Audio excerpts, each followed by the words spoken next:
ಪ್ರೀತಿ ಸ್ವರೂಪನಂತ ಪ್ರೀತಿ ಪರಲೋಕ ತಂದೆ, ನಿನ್ನ ಪರಿಶುದ್ಧ ನಮಗೆ ಸ್ತೋತ್ರ. ತಂದೆ, ನಿನ್ನ ವಾಕ್ಯಗಳನ್ನು ಧ್ಯಾನಿಸುತ್ತಿರುವಾಗ ಆತ್ಮನ ನಡೆಸುವಿಕೆನ ನಮಗೆ ದಯಪಾಲಿಸು. ಪವಿತ್ರಾತ್ಮನಿಂದ ನಡೆಸು. ನಮ್ಮ ಸ್ವಂತ ಮಾತು, ಸ್ವಂತ ಆಲೋಚನೆಗಳಲ್ಲದೆ ನಿನ್ನ ಮಾತು, ನಿನ್ನ ಆಲೋಚನೆಗಳನ್ನೇ ನಿನ್ನ ಮಕ್ಕಳ ಜೊತೆ ಹಂಚ್ಕೊಳ್ಳುವಂಥ ಕೃಪೆನ ಅನುಗ್ರಹಿಸು. ನೀನು ಮಾತಾಡು, ನೀನು ಮಹಿಮದ ತಂದೆ. ಎಲ್ಲ ನಿನ್ನ ಮಕ್ಕಳು ತಂದೆ, ನಿನ್ನ ಸ್ವರವನ್ನು ಕೇಳುವಂಥ ಕಿವಿಗಳನ್ನು, ನಿನ್ನ ಮಾತುಗಳನ್ನು ಗ್ರಹಿಸುವಂಥ ಮನಸ್ಸನ್ನು ನಮ್ಮೆಲ್ಲರಿಗೂ ದಯಪಾಲಿಸಬೇಕಾಗಿ ಬಿಡುತ್ತಾ ಕರ್ತನದಂತ ಯೇಸುವಿನ ನಾಮದಲ್ಲಿ ಬಿಡುತ್ತೇವೆ ತಂದೆ. ದಾನಿಯೇಲ ಗ್ರಂಥ 2ನೇ ಅಧ್ಯಾಯ. ಈ 2ನೇ ಅಧ್ಯಾಯನ ಓದೋದಕ್ಕಿಂತ ಮುಂಚೆ ನಾವೊಂದ್ಸಲ ಏಷ್ಯಾನ ಬರೆದ ಗ್ರಂಥ 46ನೇ ಅಧ್ಯಾಯ, ಏಷ್ಯಾನ ಬರೆದ ಗ್ರಂಥ 46ನೇ ಅಧ್ಯಾಯ 5 ಮತ್ತು 8ರಿಂದ 10ನೇ ವಚನಗಳನ್ನು. ದ್ರೋಹಿಗಳೇ, ಇದನ್ನು ಜ್ಞಾಪಕದಲ್ಲಿಟ್ಟುಕೊಂಡು ಗಮನಿಸಿ, ಮನುಷ್ಯರಿಗೆ ತಕ್ಕಂತೆ ನಡೆಯಿರಿ. ಪುರಾತನದ ಹಳೆ ಸಂಗತಿಗಳನ್ನು ಜ್ಞಾಪಿಸಿಕೊಳ್ಳಿರಿ. ನಾನೇ ದೇವರು, ಇನ್ನು ಯಾರೂ ಅಲ್ಲ.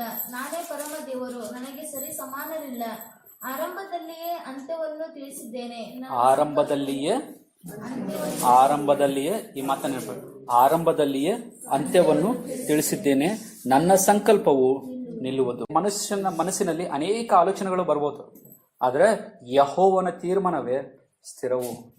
ಅದು ಜ್ಞಾನೋಕ್ತಿಗಳ ಬರೆಯಲ್ಪಟ್ಟಂತ ಪುಸ್ತಕ. ಆರಂಭದಲ್ಲಿಯೇ ಅಂತ್ಯವನ್ನು ತಿಳಿಸಿದ್ದಾನೆ. ಈ ಮಾತನ್ನು ಯಾಕೆ ಓದ್ತಾ ಇದೀವಿ ಅಂದ್ರೆ, ದಾನಿಯೇಲ ಗ್ರಂಥ 2ನೇ ಅಧ್ಯಾಯದಲ್ಲಿ ಇದನ್ನೇ ನಾವು ಕಾಣೋದು. ಆರಂಭ, ಈ ಪ್ರಪಂಚನ ಆಡಳಿತ ಆರಂಭ ಆಗೋದಕ್ಕಿಂತ ಮುಂಚೆ ಅದರ ಅಂತ್ಯವನ್ನು ದೇವರು ದಾನಿಯೇಲ ಮುಖಾಂತರ ವಿವರಿಸ್ತಾನೆ. ಆರಂಭದಲ್ಲಿಯೇ ಅಂತ್ಯವನ್ನು ತಿಳಿಸಿದ್ದಾನೆ, ನನ್ನ ಸಂಕಲ್ಪವು ನಿಲ್ಲುವುದು. ನನ್ನ ಸಂಕಲ್ಪವು ನಿಲ್ಲುವುದು. ಯಾರ ಸಂಕಲ್ಪ ನಿಲ್ಲೋದು? ದೇವರ ಸಂಕಲ್ಪ. ರಾಜರ ಸಂಕಲ್ಪ ಅಲ್ಲ, ನೆಬೂಕದ್ನೆಚ್ಚರನ ಸಂಕಲ್ಪ ಅಲ್ಲ. ಅರಸರು, ಚಕ್ರವರ್ತಿಗಳು, ಈ ಲೋಕದಲ್ಲಿ ದೊಡ್ಡ ದೊಡ್ಡ ಅಧಿಕಾರಿಗಳು ಬರ್ಬೋದು, ಆದ್ರೆ ಅವ್ರ ಸಂಕಲ್ಪ ನಿಲ್ಲೋದಿಲ್ಲ. ಅವ್ರು ಅನ್ಕೊಂಡಿದ್ದು ನಡೆಯೋದಿಲ್ಲ. ದೇವರ ಸಂಕಲ್ಪನೆ ನಡೆಯೋದು. ನನ್ನ ಇಷ್ಟಾರ್ಥವೆಲ್ಲ ನೆರವೇರಿಸುವೆನು ಎಂದು ಹೇಳಿ ಇನ್ನು ನಡೆಯದಿರುವ ಕಾರ್ಯಗಳನ್ನೆಲ್ಲ ಪುರಾತನ ಕಾಲದಲ್ಲಿಯೇ ಅರಿಯುತ್ತೇನೆ. ಈ ಮಾತನ್ನ ಮನಸ್ಸಲ್ಲಿ ಇಟ್ಕೊಂಡು ಈಗ ದಾನಿಯೇಲ ಗ್ರಂಥ 2ನೇ ಅಧ್ಯಾಯ. ಈಗ ನೆಬೂಕದ್ನೆಚ್ಚರನು ಬಬುಲೋನಿಗೆ ಯಹೂದ್ಯರನ್ನ ಸೆರೆ ಹಿಡ್ಕೊಂಡು ಬಂದಾಗ ದಾನಿಯೇಲನ ವಯಸ್ಸು ಎಷ್ಟಿತ್ತು ಅಂತ ಹೇಳಿದೆ ನಾನು? 15 ವರ್ಷ. ಈಗ ನೆಬೂಕದ್ನೆಚ್ಚರನ ತನ್ನ ಆಳಿಕೆ 2ನೇ ವರ್ಷದಲ್ಲಿ, ಅಂದ್ರೆ ದಾನಿಯೇಲನ ವಯಸ್ಸೆಷ್ಟು? 17 ವರ್ಷ. 17 ವರ್ಷ. ಓಕೆ. ನೆಬೂಕದ್ನೆಚ್ಚರನು ತನ್ನ ಆಳಿಕೆ 2ನೇ ವರ್ಷದಲ್ಲಿ ಕನಸು ಕಂಡು ತತ್ತರಗೊಂಡನು. ಅವನಿಗೆ ನಿದ್ರೆ ತಪ್ಪಿತು. ಆಗ ರಾಜನು ತನ್ನ ಕನಸುಗಳ ಅಭಿಪ್ರಾಯವನ್ನು ತಿಳಿಸಲೆಂದು ಜ್ಯೋತಿಷ್ಯರನ್ನು, ಮಂತ್ರವಾದಿಗಳನ್ನು, ಮಾಟಗಾರರನ್ನು, ಪಂಡಿತರನ್ನು ಕರೆಯಿಸಿ ಅವರು ಸನ್ನಿಧಿಗೆ ಬಂದು ರಾಜನ ಮುಂದೆ ನಿಂತುಕೊಂಡರು. ರಾಜನವರಿಗೆ, ನಾನು ಕನಸು ಕಂಡೆನು, ಅದರ ಅರ್ಥವೇನೋ ಎಂದು ನನ್ನ ಮನಸ್ಸು ತತ್ತರಗೊಂಡಿದೆ ಎಂಬುದಾಗಿ ಹೇಳಲು ಆ ಪಂಡಿತರು ಅರಾಮಯ ಭಾಷೆಯಲ್ಲಿ ರಾಜನಿಗೆ, ಅರಸನೇ, ಚಿರಂಜೀವಿಯಾಗಿರು, ಆ ಕನಸನ್ನು ನಿನ್ನ ದಾಸರಿಗೆ ಹೇಳು, ಅದರ ತಾತ್ಪರ್ಯವನ್ನು ತಿಳಿಸುವೆವು ಎಂದು ಅರಿಕೆ ಮಾಡಿದರು. ರಾಜನಿಗೊಂದು ಕನಸು ಬಂತು. ಕನಸು ಬಂದ ಕೂಡಲೇ ಆತನಿಗೆ ಸಂಕಟ ಆಗ್ಬಿಡ್ತು, ಅಂದ್ರೆ ಹೆದರಿಕೆ ಆಗ್ಬಿಡ್ತು. ಕನಸಿನ ಭಾವ ಏನು, ಇದರ ಅರ್ಥ ಏನು ಅಂತ ತಿಳ್ಕೊಳ್ಳಿಕ್ಕೆ ಬಹಳ ಕುತೂಹಲ ಇತ್ತು ಆತನಿಗೆ. ಅದಕ್ಕೆ ಆತನ ಸನ್ನಿಧಿಯಲ್ಲಿದ್ದಂತ ಮಂತ್ರವಾದಿಗಳನ್ನ, ಜ್ಯೋತಿಷ್ಯರನ್ನ, ಪಂಡಿತರನ್ನ ಎಲ್ಲರನ್ನು ಕರೆಸಿ ನನಗೆ ಬಂದಂತ ಕನಸಿನ ಭಾವವನ್ನು ತಿಳಿಸ್ರಿ ಅಂದ್ಕೂಡ್ಲೆ ಇವ್ರೇನ್ ಕೇಳ್ತಾರೆ? ಮೊದಲು ಆ ಕನಸು ಏನಂತ ನಮಗೆ ತಿಳಿಸು, ನಾವು ಅದರ ಭಾವವನ್ನು ತಿಳಿಸ್ತೀವಿ ಅಂತ ಕೇಳಿದಾಗ 5ನೇ ವಚನ. ಆಗ ರಾಜನು ಪಂಡಿತರಿಗೆ ಪ್ರತ್ಯುತ್ತರವಾಗಿ, ನನ್ನ ಮಾತು ಖಂಡಿತ. ನೀವೇ ಆ ಕನಸನ್ನು, ಅದರ ಅಭಿಪ್ರಾಯವನ್ನು ನನಗೆ ತಿಳಿಸದಿದ್ದರೆ ನಿಮ್ಮನ್ನು ಚೂರು ಚೂರಾಗಿ ಕಡಿಸುವೆನು, ನಿಮ್ಮ ಮನೆಗಳನ್ನು ತಿಪ್ಪೆಯನ್ನಾಗಿ ಮಾಡಿಸಿ ಬಿಡುವೆನು ಅಂದ. ಆ ದೇಶದಲ್ಲಿದ್ದಂತ ಎಲ್ಲಾ ಜ್ಞಾನಿಗಳ ಪ್ರಾಣ ಈಗ ಪ್ರಾಬ್ಲಮ್ ಅಲ್ಲಿ ಬಂದ್ಬಿಡ್ತ. ನೆಬೂಕದ್ನೆಚ್ಚರನಿಗೆ ಈ ಪ್ರಶ್ನೆ ಕೇಳಿ ಒಂದು ಮುಖ್ಯವಾದಂತ ಕಾರಣ, ಇವರು ಇಷ್ಟು ದಿನ ನನಗೆ ಮೋಸ ಮಾಡ್ತಾ ಇದಾರೆ ಅನ್ನೋ ಅನುಮಾನನೂ ಬಂದಿರ್ಬೋದು ನೆಬೂಕದ್ನೆಚ್ಚರನಿಗೆ. ಯಾಕಂದ್ರೆ ನಾ ಏನೇ ಕನಸು ಹೇಳಿದ್ರು ಇವ್ರು ಏನೋ ಅದಕ್ಕೆ ಒಂದು ಜೋಡಿಸ್ತಾ ಇದಾರೆ. ಈಗ ಇವರು ನನ್ನ ಕನಸಿನ ಭಾವವನ್ನು ಸರಿಯಾಗಿ ತಿಳಿಸ್ತಾ ಇದಾರಲ್ಲ ಅಂತ ಗೊತ್ತಾಗ್ಬೇಕಂದ್ರ ಇವ್ರ ಕನಸು ಕರೆಕ್ಟ್ ಆಗಿ ಹೇಳಿದ್ರೆ ಅದರರ್ಥ ಇವ್ರ ಕನಸಿನ ಭಾವನೂ ಕರೆಕ್ಟ್ ಅಂತ ನಾ ತಿಳ್ಕೊಬಹುದು. ಕನಸನ್ನೇ ಹೇಳಲಿಕ್ಕಾಗಿಲ್ಲ ಅಂದ್ರೆ ಇವ್ರ ಕನಸಿನ ಭಾವನೂ ರಾಂಗ್. ಸೊ ಫಸ್ಟ್ ಕನಸು ಹೇಳಿದ್ರೆ, ಇಂಥ ದೊಡ್ಡ ಪರಿಸ್ಥಿತಿ ಬಂದಾಗ ಅವಾಗ ನಡೆದಿರುವಂತ ಘಟನೆ ನೋಡ್ರಿ. ಆವಾಗ 7ನೇ ವಚನ. ಎಂದು ಹೇಳಲು ಪಂಡಿತರು, ರಾಜನು ತನ್ನ ದಾಸರಿಗೆ ಕನಸನ್ನು ತಿಳಿಸೋಣವಾಗಲಿ, ನಾವು ಅದರ ತಾತ್ಪರ್ಯವನ್ನು ವಿವರಿಸುವೆ ಎಂದು ಉತ್ತರವನ್ನೇ ಪುನಃ ಕೊಟ್ಟರು. ಅದಕ್ಕೆ ರಾಜನು, ನೀವು ಆ ಕನಸನ್ನು ನನಗೆ ತಿಳಿಸದಿದ್ದರೆ ಮರಣದಂಡನೆಯ ನಿಯಮವೇ ನಿಮಗೆ ಗತಿಯಾಗುವುದು ಎಂಬ ನನ್ನ ಮಾತನ್ನು ಖಂಡಿತವೆಂದು ನೀವು ತಿಳಿದುಕೊಂಡು ಕಾಲಹರಣ ಮಾಡುತ್ತಿದ್ದೀರಿ. ಇದು ನನಗೆ ಚೆನ್ನಾಗಿ ಗೊತ್ತು. ಕಾಲಾಂತರವನ್ನು ಕೊಂಡೆ ನನ್ನ ಮುಂದೆ ಕೆಟ್ಟ ಸುಳ್ಳುಗಳನ್ನು ಆಡುತ್ತಿರಬೇಕೆಂದು ಕಟ್ಟು ಮಾಡಿಕೊಂಡಿದ್ದೀರಿ. ಅಂತೂ ಆ ಕನಸು ತಿಳಿಸಬೇಕು. ಆದ್ದರಿಂದ ನೀವು ಅದರ ಅಭಿಪ್ರಾಯವನ್ನು ವಿವರಿಸಬಲ್ಲರೆಂದು ತಿಳಿದುಕೊಳ್ಳುವೆನು ಎಂದು ಹೇಳಿದನು. 10ನೇ ವಚನ. ಆಗ ಪಂಡಿತರು ಸನ್ನಿಧಿಯ ಮುಂದೆ, ರಾಜನು ಕೇಳಿದ ಸಂಗತಿಯನ್ನು ತಿಳಿಸಬಲ್ಲವನು ಲೋಕದಲ್ಲಿ ಯಾವನೂ ಇಲ್ಲ. ಯಾರು ಇಲ್ಲ ಅಂದ್ರೆ ಅವರಿಗೆ ಯಾರಿದಾರೋ ಗೊತ್ತಿಲ್ಲ. ಅವ್ರಿಗೆ ಗೊತ್ತಿಲ್ಲ ಯಾರಿದ್ದಾರೆ ಅಂತ ಹೇಳಿ. ಅವ್ರು ತಿಳ್ಕೊಂಡ್ರೆ ಯಾರು ಇಲ್ಲ ಅಂತ. ಎಷ್ಟೇ ಬಲಿಷ್ಠನು ಎಷ್ಟೇ ಪ್ರಬಲನೂ ಆದ ಯಾವ ಅರಸನು ಜ್ಯೋತಿಷನಾಗಲಿ ಮಾಟಗಾರನಾಗಲಿ ಪಂಡಿತನಾಗಲಿ ಇಂಥ ಸಂಗತಿಯನ್ನು ಎಂದೂ ಕೇಳಿದ್ದಿಲ್ಲ. ಓಕೆ, 11ನೇ ವಚನ. ರಾಜನು ಕೇಳುವ ಸಂಗತಿಯು ಅತಿ ಕಷ್ಟವಾದದ್ದು.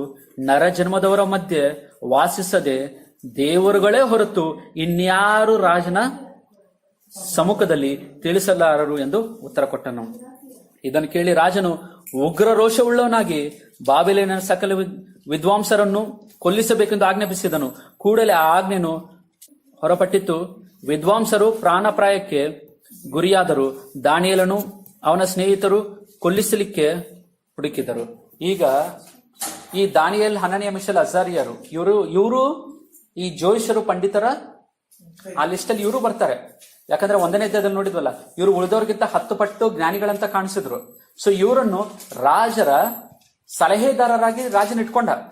ಈಗ ಎಲ್ಲರನ್ನೂ ಕೊಲ್ಲಿಸ್ಬೇಕು. ನನ್ನ ದೇಶದಲ್ಲಿ ಇರುವಂತ ಎಲ್ಲಾ ಮಾಟ ಮಂತ್ರ ಇವು ಮಾಡೋರು ಎಲ್ಲ ಜೋಯಿಷರನ್ನು ಕೊಲ್ಲಿಸ್ಬೇಕಂದ್ರೆ ಅದರಲ್ಲಿ ಈ ದಾನಿಯೇಲ್, ಹನನ್ಯ, ಮಿಶೇಲ್, ಅಜಾರಿಯರು ಬರ್ತಾರೆ. ಈಗ ಯಾರ ಪ್ರಾಣ ಸಂಕಟಕ್ಕೆ ಬಂತು? ದಾನಿಯೇಲನ ಪ್ರಾಣ. ಈಗ ಇಂಥ ಸಂದರ್ಭದಲ್ಲಿ ದಾನಿಯೇಲನು ಏನ್ ಮಾಡ್ಬೇಕು? ತನ್ನ ಪ್ರಾಣ ಉಳಿಸ್ಕೊಳ್ಲಿಕ್ಕೆ ಓಡೋಗ್ಬೇಕು. ಯಾರಾದ್ರೂ ನಿಮ್ಮನ್ನು ಕೊಲ್ಲಕ್ ಬರ್ತಾ ಇದ್ದಾರೆ ಅಂತ ಹೇಳಿ ನಿಮಗೆ ಒಂದು ಉತ್ತರ ಬಂತಂದ್ಕೋರಿ, ಯಾರಾದ್ರೂ ತಿಳಿಸಿದ್ರೆ ನೀವೇನ್ ಮಾಡ್ತೀರ? ಅವಾಗ ಮನೆ ಬಿಟ್ಟು ಯಾವ ಡ್ರೆಸ್ ಹಾಕೊಂಡಿರೋ ನೋಡಂಗಿಲ್ಲ, ಪೌಡರ್ ಹಚ್ಕೊಂಡಿರೋ ನೋಡಂಗಿಲ್ಲ. ಪೌಡರ್ ಹಚ್ಕೊಳ್ಳೋಣ, ಸ್ವಲ್ಪ ಸ್ನಾನ ಮಾಡಿ ಹೋಗ್ತೀನಿ ಅಂತೀರಿ. ಪ್ರಾಣ ಉಳಿಸ್ಕೊಳ್ಳಿಕ್ಕೆ ನಾವು ಓಡೋಗ್ತೀವಿ. ಆದ್ರೆ ದಾನಿಯೇಲನ್ ಏನ್ ಮಾಡ್ತಾನೆ ಗೊತ್ತಾ? ನೋಡ್ರಿ ನೆಕ್ಸ್ಟ್ ವಚನ. ಯಾವ ವಚನ? 14ನೇ ವಚನ. ರಾಜನ ಮೈಗಾವಲಿನ ದಳವಾಯಿಯಾದ ಅರಿಯೋಕನು ಬಾಬೆಲಿನ ವಿದ್ವಾಂಸರು ಸಂಹಾರಕ್ಕೆ ಹೊರಟಾಗ ದಾನಿಯೇಲನು ಬುದ್ಧಿ ವಿವೇಕಗಳಿಂದ ಅವನ ಸಂಗಡ ಮಾತಾಡಿ. ಅಂದ್ರೇನು? ಏನೇ ಮಾತಾಡಿದ್ರು ನಾವು ಮಾತಾಡೋಂಥ ಮಾತುಗಳು ಆಲೋಚನೆ ಪೂರ್ವಕವಾಗಿರ್ಬೇಕು, ಸ್ಪಷ್ಟತೆ ಇರ್ಬೇಕು, ಅದರಲ್ಲಿ ಕ್ಲಾರಿಟಿ ಇರ್ಬೇಕು. ಅದೇ ಬುದ್ಧಿ ವಿವೇಕವಾಗಿ ಮಾತಾಡಿ. ಈಗ ನಿಮ್ಗೆ ಇಲ್ಲಿ ಏನಂದ್ರೆ, ಇಲ್ಲಿ ಅರಿಯೋಕನ್ ಕಾಣಿಸ್ತಾನಲ್ಲ, ಅರಿಯೋಕನಿಗೆ ನೆಬೂಕದ್ನೆಚ್ಚರನ ಆಜ್ಞೆ ಕೊಟ್ಟಿದ್ದ, ನೀವು ಹೋಗಿ ಎಲ್ಲಾರನು ಕೊಂದ್ಬಿಡಂತ. ಈಗ ದಾನಿಯೇಲನ್ ಯಾರ ಕಡೆ ಬಂದ? ಯಾರು ಈತನನ್ನು ಕೊಲ್ಲಕ್ ಬರ್ತಿದ್ರಲ್ಲ ಅವನ್ನ ಎದುರುಗೊಳ್ಳಿಕ್ಕೆ ದಾನಿಯೇಲ್ ಎದುರಿಗೆ ಬಂದ. ಯಾರು ದಾನಿಯೇಲನ್ ಕೊಲ್ಲಕ್ ಬರ್ತಾ ಇದ್ರು ಅವ್ರನ್ನ ಹುಡುಕ್ತಾ ಅವ್ರ ಎದುರಿಗೆ ಬಂದ ನಿಂತ ದಾನಿಯೇಲ್ ಅವ್ರ ಜೊತೆನೆ ಮಾತಾಡ್ತಾ ಇದ್ದಾನ. ಒಂದು ಸೇವಕನಿಗೆ ಎಂತ ಧೈರ್ಯ ಇರಬೇಕು ಏನು ಗೊತ್ತಾ? ಮರಣ ಅಂದ್ರೆ ಹೆದರಿಕೆ ಇರಬಾರ್ದು. ಸಮಸ್ಯೆ ಬಂದಾಗ ಸಮಸ್ಯೆಯಿಂದ ಓಡೋಗುವಂತಾನಲ್ಲ ಸೇವಕನು. ಸಮಸ್ಯೆ ಬಂದಾಗ ಧೈರ್ಯದಿಂದ ಆ ಸಮಸ್ಯೆನ ವಿವೇಕಗಳಿಂದ ಎದುರಿಸುವಂತಾನೆ ನಿಜವಾದ ಸೇವಕನು. ದಾನಿಯೇಲ್ ಅಂತ ಶ್ರೇಷ್ಠವಾದಂತ ಸೇವಕನು. ಸಮಸ್ಯೆಯಿಂದ ಓಡೋಗಿಲ್ಲ, ಆದ್ರೆ ಸಮಸ್ಯೆನ ಎದುರಿಸಿ ನಿಂತು ಸಮಸ್ಯೆ ಜೊತೆ ಮಾತಾಡ್ತಾ ಇದ್ದಾನೆ. ಏನಂತ ಮಾತಾಡ್ತಾನೆ ನೋಡಿ. 14ನೇ ವಚನ. ರಾಜನ ಮೈಗಾವಲಿನವರು ದಳವಾಯಿಯಾದ ಅರಿಯೋಕನ ಬಾಬೆಲಿನ ವಿದ್ವಾಂಸರ ಸಂಹಾರಕ್ಕೆ ಹೊರಟಾಗ ದಾನಿಯೇಲನು ಬುದ್ಧಿ ವಿವೇಕಗಳಿಂದ ಅವನ ಸಂಗಡ ಮಾತಾಡಿ, ಈ ರಾಜಾಜ್ಞೆಯು ಏಕೆ ಎಷ್ಟು ತೀಕ್ಷ್ಣ ಎಂದು ಕೇಳಲು ಅರಿಯೋಕನು ನಡೆದ ಸಂಗತಿಯನ್ನು ದಾನಿಯೇಲನಿಗೆ ತಿಳಿಸಿದನು. ಆಮೇಲೆ ದಾನಿಯೇಲನು ಅರಮನೆಗೆ ಸೇರಿ, ನನಗೆ ಸಮಯವನ್ನು ಕೊಟ್ಟರೆ ನಾನು ಆ ಕನಸಿನ ಅರ್ಥವನ್ನು ರಾಜನಿಗೆ ವಿವರಿಸುವೆನು ಎಂದು ಅರಿಕೆ ಮಾಡಿದನು. ಬಳಿಕ ದಾನಿಯೇಲನು ತನ್ನ ಮನೆಗೆ ಹೋಗಿ ಹನಾನಿಯ, ಮಿಶಾಯೇಲ್, ಅಜರ್ಯ ಎಂಬ ತನ್ನ ಸ್ನೇಹಿತರಿಗೆ ಈ ಸಮಾಚಾರವನ್ನು ತಿಳಿಸಿ, ನಾವು ಬಾಬೆಲಿನ ಇತರ ವಿದ್ವಾಂಸರೊಂದಿಗೆ ನಾಶವಾಗದಂತೆ ಪರಲೋಕ ದೇವರು ಈ ರಹಸ್ಯದ ವಿಷಯವಾಗಿ ಕೃಪೆ ತೋರಿಸಲು ಆತನನ್ನು ಬೇಡಿಕೊಳ್ಳೋಣ ಎಂದರು. ಏನ್ ಮಾಡ್ತಾ ಇದ್ದಾರೆ ಈಗ? ಪ್ರಾರ್ಥನೆ. ಸೇವಕನಿಗೆ ಸಮಸ್ಯೆ ಬಂದಾಗ ಮಾಡಬೇಕಾದ ಮೊದಲನೇ ವಿಷಯ ಏನು? ಪ್ರಾರ್ಥನೆ. ಜನರನ್ನ ಹುಡ್ಕೋದಲ್ಲ, ಯಾರು ನನಗೆ ಸಹಾಯ ಮಾಡ್ಬೋದು, ಯಾರನ್ನ ಕೇಳ್ಬೋದು ಯಾಧಿಕಾರನ ಹಿಡ್ಕೋಬೇಕು, ಯಾರಾದ್ರೂ ನನಗೆ ಸಹಾಯ ಮಾಡ್ಬೋದಂತ ಜನರನ್ನ ಹುಡ್ಕೋದಲ್ಲ. ನಾವು ಮೊದಲು ಮಾಡ್ಬೇಕಾಗಿದ್ದು ಪ್ರಾರ್ಥನೆ. ದಾನಿಯೇಲನು ಇಲ್ಲಿ ಆ ಕನಸನ್ನ ತಿಳ್ಕೊಳ್ಳಿಕ್ಕೆ, ಕನಸಿನ ಭಾವನ ತಿಳಿಸ್ಲಿಕ್ಕೆ ತನ್ನ ಜ್ಞಾನದ ಮೇಲೆ ಆಧಾರ ಪಟ್ಟಿಲ್ಲ, ದೇವರ ಮೇಲೆ ಆಧಾರ ಪಟ್ಟ. ಪ್ರಾರ್ಥನೆ ಮಾಡ್ತಾ ಇದ್ದಾನೆ. ಮತ್ತೇನು ಬರೆದ ಸುವಾರ್ತೆ 18ನೇ ಅಧ್ಯಾಯ 19ನೇ ವಚನ ನೋಡೋಣ. ಮತ್ತೇನು ಬರೆದ ಸುವಾರ್ತೆ 18ನೇ ಅಧ್ಯಾಯ 19ನೇ ವಚನ. ಎಲ್ಲಾದ್ರೂ ಇಬ್ಬರಾಗ್ಲಿ 3 ಮಂದಿ ಆಗ್ಲಿ ನನ್ನ ಹೆಸರಲ್ಲಿ ಸೇರಿ ಅವ್ರೇನಾದ್ರೂ ಜೊತೆಯಾಗಿ ಏನ್ ಮಾಡ್ಬೇಕು, ನನಗೆ ಬೇಡಿಕೊಂಡರೆ ನಾನು ಅವ್ರಿಗೆ ಉತ್ತರವನ್ನು ದಯಪಾಲಿಸ್ತೇನೆ ಅಂತ. ಈಗ ಇವರೆಲ್ಲ ಸೇರಿ, ದಾನಿಯೇಲ್, ಹನನ್ಯ, ಮಿಶೇಲ್, ಅಜರ್ಯ ಇವರೆಲ್ಲ ಜೊತೆಯಾಗಿ ಸೇರಿ ಯಾರಿಗೂ ಪ್ರಾರ್ಥನೆ ಮಾಡ್ತಾ ಇದಾರೆ? ಪರಲೋಕ ದೇವರಿಗೆ ಪ್ರಾರ್ಥನೆ ಮಾಡ್ತಾ ಇದ್ದಾರೆ. ದೇವರೇ, ನೀನೇ ಈ ಕನಸನ್ನ ಕೊಟ್ಟಂತವನು, ನೀನೇ ಈ ಕನಸಿನ ಭಾವವನ್ನು ತಿಳಿಸು. ಇದು ನಮ್ಮ ಸ್ವಂತ ಜ್ಞಾನದಿಂದ ಸಾಧ್ಯ ಅಲ್ಲ, ನಿನ್ನ ಜ್ಞಾನದಿಂದಲೇ ಸಾಧ್ಯ ಅಂತ ಪ್ರಾರ್ಥನೆ ಮಾಡ್ತಾರೆ. ಇದು ಇರ್ಮೇನ್ ಬರೆದ ಗ್ರಂಥ 33ನೇ ವಚನ ನೋಡೋಣ. ಇರ್ಮೇನ್ ಬರೆದ ಗ್ರಂಥ 33ನೇ ವಚನ. ನೀವು ನನ್ನ ಬೇಡ್ಕೊಂಡಾಗ ನಾನು ಏನ್ ಮಾಡ್ತೀನಿ? ನಾನು ನಿಮಗೆ ಸದುತ್ತರವನ್ನು, ಅಂದ್ರೆ ಸದುತ್ತರವನ್ನು ಅಂದ್ರೆ ಸರಿಯಾದ ಕಾಲಕ್ಕೆ ಸರಿಯಾದಂತ ಉತ್ತರವನ್ನು ನಿನಗೆ ದಯಪಾಲಿಸಿ, ನಿನಗೆ ತಿಳಿಯದ ಮಹತ್ ಕಾರ್ಯಗಳಂದ್ರೆ ನಿನಗೆ ಆಗ್ಲಿ ನೆಬೂಕದ್ನೆಚ್ಚರನಿಗಾಗಿ ತಿಳಿಯದ ಆ ಕನಸನ್ನಾಗ್ಲಿ ಅದರ ಭಾವವನ್ನಾಗ್ಲಿ ನಾನೇ ನಿಮಗೆ ತಿಳಿಸ್ತೀನಿ ಅಂತ. ಆ ಮಾತಿನ ಭಾವ ನೋಡಿ. ಮತ್ತೊಂದ್ಸಲ ವಚನ ಹೋಗೋಣ, ಅದ್ಭುತವಾದಂತ ವಚನ.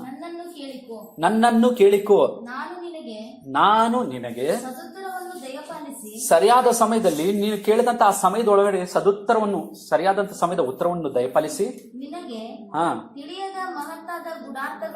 ನಿನಗೆ ತಿಳಿಲಾರ್ದಂತ ಕನಸನ್ನು ಅದರ ಭಾವವನ್ನು ತಿಳಿಯಪಡಿಸಿ ನಾನು ತಿಳಿಸ್ತೇನೆ ನಿನಗೆ. ದಾನಿಯೇಲನ್ ಕೇಳ್ದ, ದೇವರ ಪ್ರಾರ್ಥನೆಗೆ ಉತ್ತರ ಕೊಟ್ಟನೆ. ಹಾಗೆ ಕೀರ್ತನೆ 50ನೇ ಕೀರ್ತನೆ 15ನೇ ವಚನ ನೋಡೋಣ. ದಾನಿಯೇಲನ್ ಈಗ ಪ್ರಾರ್ಥನೆ ಮಾಡುವಂತ ಸಂದರ್ಭದಲ್ಲಿ ತನ್ನ ಪ್ರಾಣಕ್ಕೆ ಹಾನಿ ಇದೆ ಅಂತ ಸಂದರ್ಭ ಇದು.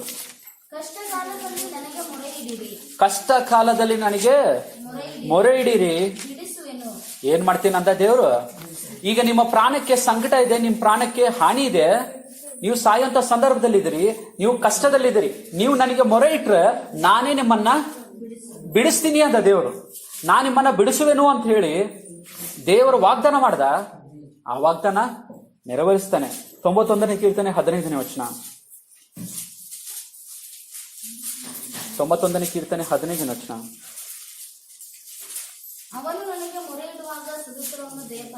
ಅವನು ನನಗೆ ಮೊರೆ ಇಡುವಾಗ, ಈಗ ದಾನಿಯೇಲನು, ಹನಾನಿಯ, ಮಿಶೇಲ್, ಅಜರ್ಯ ನೀವು ನನಗೆ ಮೊರೆ ಇಟ್ಟಾಗ ನಾನು ನಿಮಗೆ ಉತ್ತರವನ್ನು ದಯಪಾಲಿಸ್ತೇನೆ.